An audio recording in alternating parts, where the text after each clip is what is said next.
Theresa is attracted to Anthony. She asks Anthony out on a date. Anthony isn't interested. Maybe he isn't attracted to her, or he's married. For whatever reason, he declines. Was Theresa rejected? Yes. When someone is rejected, they're prone to feel despair and frustration. Typically, she'll feel resentment and anger toward Anthony.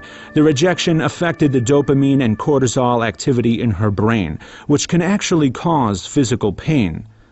Some short-term effects of this rejection are aggressiveness and antisocial behavior.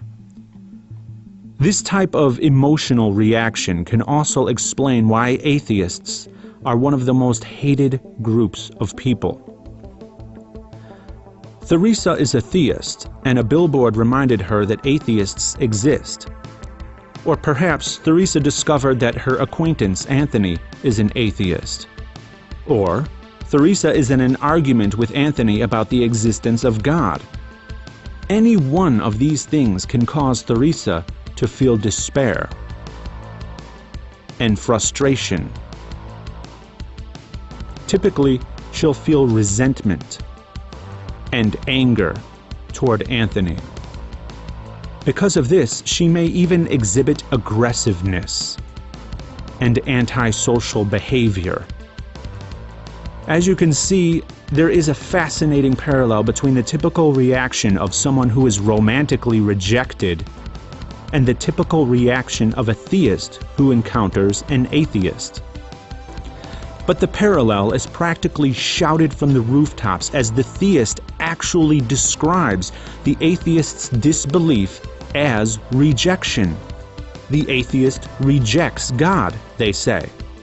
It is no coincidence that the theist chooses the word rejection, because there is a disconnect between the inaccurate use of the word rejection to describe the atheist's position and the theist's reaction, which coincides with the exact same symptoms of rejection, thereby compelling them to use that word, even though it's inaccurate.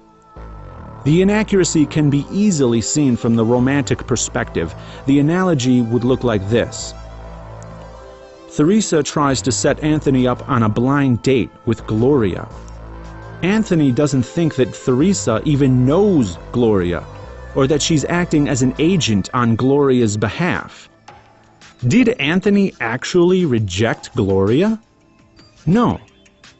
What if Anthony doesn't even believe that Gloria exists?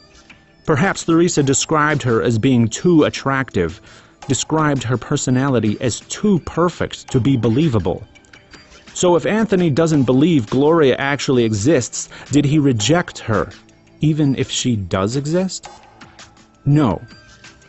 All Gloria would need to do is show up and ask Anthony in person for him to accept. Or perhaps Theresa described Gloria inaccurately. Is Anthony rejecting the real Gloria, or the inaccurate portrayal of Gloria, which doesn't actually exist, even though she does? In all accounts, Anthony is not actually rejecting Gloria. And in all accounts, Theresa would have no reason to feel rejected at all. So why then does the theist typically show the classic signs of rejection and even misuse the word rejection when encountering an atheist? Because Gloria is Theresa. The believer is God. Your relationship with God is actually a profound, dynamic relationship with the self, with your ego.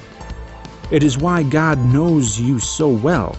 It is why His opinions are so often your opinions, and why a different believer of the same God as yours can claim that he agrees with God's opinions, but not yours. It is why God can seem so very real to you, because He is real. He is you. And believer, before you deny this, ask yourself, are you truly in a position to be able to deny it?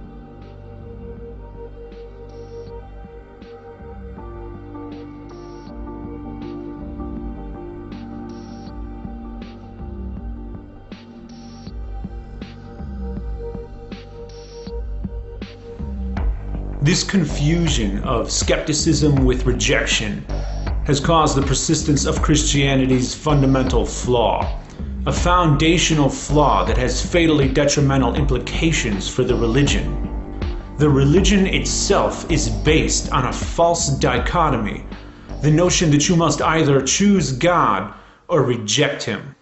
But belief is not a choice, it's a compulsion beyond the realm of choice, achieved through convincing arguments, evidence, and trust. I do not choose what I believe because I perceive it as the more attractive option. I'm compelled to believe what I think is true, whether I like it or not, because desirability is not a requisite of the truth. This takes honest introspection. To truly make a choice, I must clearly be given the option.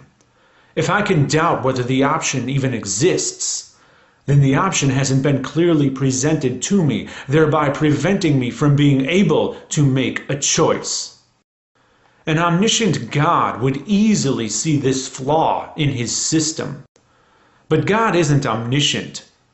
He only seems that way, because somehow, some way, He knows exactly how to answer your doubts. He knows exactly how you think. And if you were paying attention, then you'd know exactly why that is.